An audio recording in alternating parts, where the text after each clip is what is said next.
আজ একদিনেই সাধারণ মানুষের লক্ষ লক্ষ কোটি টাকা শ্মশানে চলে গেল। সবাই ভাবছে যুদ্ধবিরতি তো শুরু হয়ে গেছিল, তাহলে কেন মার্কেট আবার পড়ে গেল?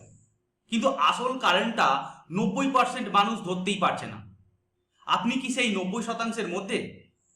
উত্তরটা জানতে ভিডিওটা এখনই সেভ করুন এবং পুরো ভিডিওটা দেখুন স্কিপ না করে। আজ সেন্সেক্স আর নিফটি যেভাবে ধসে পড়েছে তার পেছনে শুধু প্যানিক সেলিংই নয়, আসল ভিলেন হলো গ্লোবাল টেনশন আর তেলের দাম। ইউএস ইরান ইস্যু হঠাৎ মাথাচাড়া দেওয়াতেই ক্রুড অয়েল এখন আগুনের মতো জ্বলছে। আর মনে রাখবেন, তেল মানেই মুদ্রাস্ফীতি।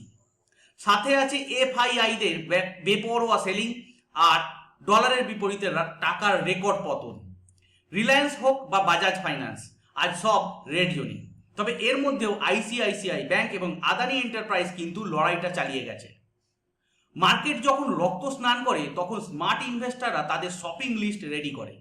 প্যানিক করবেন না, বরং কোয়ালিটি স্টকের সাপোর্ট লেভেলের দিকে নজর দিন।